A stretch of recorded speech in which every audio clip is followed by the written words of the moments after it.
Hello and welcome to another UK first review here on Motors for the Masses, this time on a 250.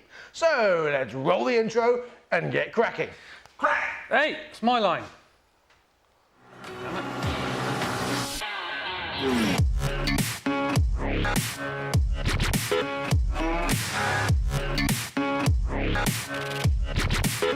I've been a real bad boy on the town all night.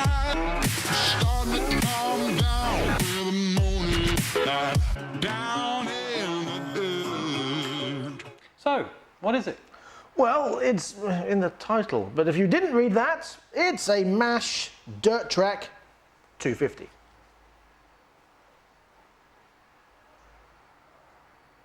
Good.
The Dirt Track 250 uses a Suzuki-based single-cylinder, single-cam engine.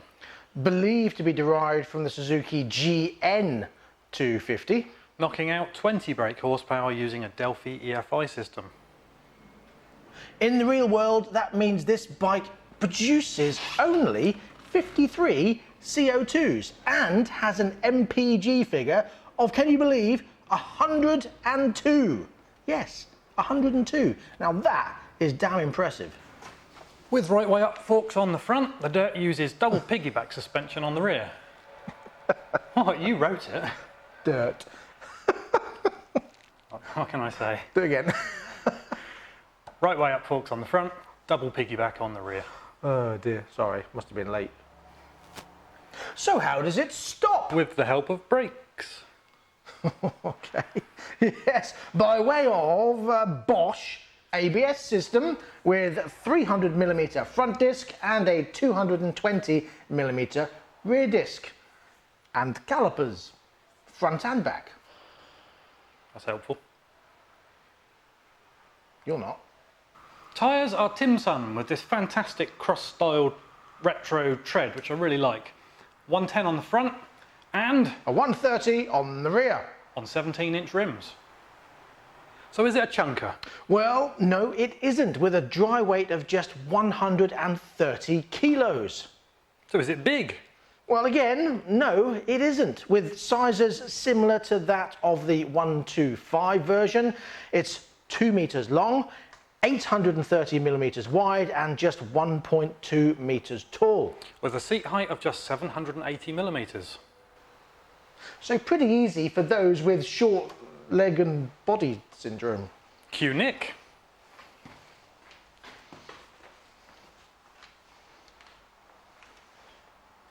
It's not a syndrome, not ill. All right, sorry. Off you pop. What is it then? So before we discuss looks, let's start it up and take it for a ride.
Hello, it's hot.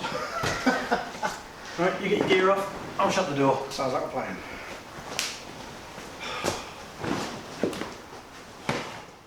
So what are our thoughts on that? Well, first of all, we have both ridden the bike, even though you only saw me on film, but he looks awkward on a bike anyway. Don't you think? A little bit, yeah. Yeah. You always sit too far back, like you're stretching. It's a bit weird. Yeah, I don't like sitting on the tank. Well, I don't sit on the tank, but I sit in the seat area. You always sit right at the back of the seat, like you're... Anyway, Yeah, that's beside the point. how does the bike ride? Well, actually, very comfortably. And it's quite spry. I know, obviously, it's a 250 and not a 125, but it is quite spry. Now, bearing in mind this bike is brand new, so obviously we can't thrash it. I got to the stage on the dual carriageway where there was a 7 at the front. So it does more than that. That's good. Do you get what I mean? Good. Okay, now as far as the bike's concerned, it's very comfortable, as I say. It rides really nicely, the suspension is great, it turns really well. These handlebars are quite large, but it doesn't feel that bad when you're actually riding. I had no problems overtaking, going around roundabouts, anything like that. The only thing you notice it is maybe on a slow turn as you're stretching a tiny bit. Because you do have to reach a little. Yeah, but it's not major, it's not a big problem. Brakes, fantastic. The ABS is brilliant. Even though they've got tiny little calipers on there, the ABS really makes a difference. That's quite a big disc, so that makes up for it. It is, and it does. Yes, indeed. Now, seeing my reflection in the back of the truck as we were coming back, I find it a little bit odd that we've got one bright bluey LED and one sort of yellow light. So we're saying that we prefer the big round headlight? I think so. I don't know. I mean, I think that's down to individual taste. It looks good. Yeah. I don't know if it goes with the rest of the bike. Don't know. I'm unsure on that one. Yeah. I do like a normal headlight. Manoeuvring, as I say, brilliant. Really, really good. It picks up and goes from the traffic lights, not a problem. That dash is actually very clear, even though it's small, it's very clear. Yeah, I mean, you can read how fast you're going and you can see your revs. Yes. So it's good. And it is quite a revvy little bike. There's nothing really negative to say about it. Apart from... No, the mirrors. I don't like them mirrors at all. Why? Because they point up. They need to not point up at the top. But you can see really well out of them. Oh, you can, but there's no worries about seeing half elbow, half road. No, I would rather have that, instead of kicking up at the top, that it just carried on in the same direction and just had a mirror on the end of it. Really? Yep. Okay, fair enough. They annoy me. Other than that, what about bad points? The seat is a little firm, and when your feet are not on the foot pegs, which, let's face it, is only when you've stopped, when you're manoeuvring it about or whatever, it does dig into the back of your thighs a little bit because it's quite sharp on the corners. I don't really get that. Do you not find that? No. The only thing I found is because the seat is a little bit narrow at the front there where it joins the tank, and then you've got the side bits, when you stopped at traffic lights, you can feel them pushing into your legs. The side panels? Yeah, the side panels. Yeah. Nothing major, because you don't spend that much time sitting at traffic lights. No. Unless you live in London, I guess. Other than that, the gear lever on this needs a little bit of adjustment. Yes. Because I'm finding myself having to really launch it up into second. There was a couple of times I didn't. I was going, oh, I'm in a fake neutral. Yeah. You need to lower the lever. That's just the lever adjustment. All you have to do is undo it, take it off the spline, move it down one, put it back on again. Oh, that one's got a rod. It's even easier on that. Oh, is it? You just twiddle the rod. Yep. Easy job. Well, that's all I have to say about it. I don't really have anything negative to say about it. No, I love these gold wheels too. They do look really nice. It earlier, but I do like them. Very reminiscent of the Bullet Hero with the gold wheels on the Bianco version. Yeah. Yeah, I do like it. It goes really well. It's very visible as well. When you're not on it, you're another vehicle user or whatever. The headlight is very bright, the tail light's very bright, the brake light's excellent, the indicators are very clear. So all of that stuff is good. Fantastic. Yeah. So there you go. If you want a little 250 that's a bit more powerful than 125, you haven't got to worry about struggling to get to 70. Oh, am I going to make it? I mean, this one does get to 70, so it's not hugely fast, but bearing in mind it's not running yet, so there is quite a bit of give in that engine. And it's only got 20 horsepower. It's a little commuter style thing. It's not meant to be for going outright fast. No, not at all. So. No, if you want a lot more speed, then something else. Wait, because there's a bigger one. Anyway, let's move on. So what about those looks?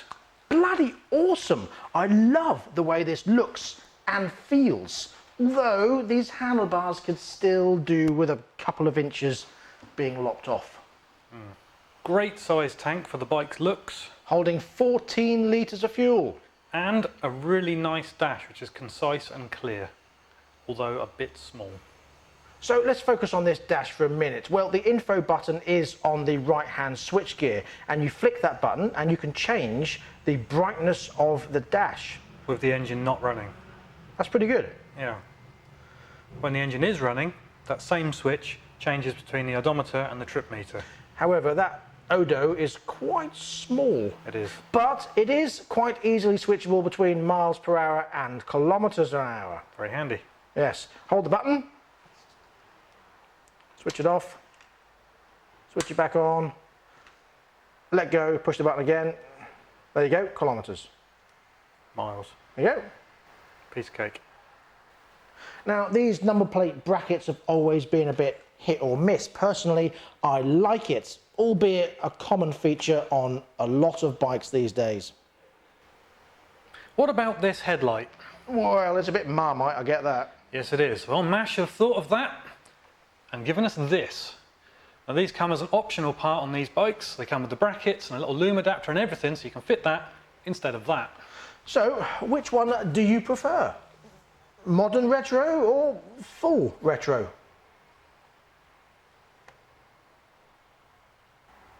Overall, the lines flow really well. And I think this angled up exhaust is fantastic. Absolutely. So, how much is it? 3,699 on the road with a 2-year parts and labour warranty. End. And that brings us to the end of this episode of Motors for the Masses. Thank you very much for watching. I'd like to thank everybody for your support, especially our patrons. And if you would like to support us and you're not a patron, please click the link below and have a look at that. If you would like to support us through anything else, have a look at the link through our shop. And we've got lots of guff and stuff that you can buy. If you don't, then don't. Thanks for watching. And we'll be back again. Comments. Yes, we'll be back again. My turn now. Shut up. We'll be back again with more bikes, more cars, more reviews, more first UK reviews. We've got a 650 review coming on this one soon, and we've got some other bikes coming as well. And of course, we've got Project Mac, Project Bob, which is sitting behind the camera over there, and Project Irinka. Yeah, that is right, isn't it? Yeah. Okay. And hopefully we will get the 404 running perfectly very soon, because new jets are on their way from America. Until next time, please ride and drive carefully. But have fun. Bye. Bye.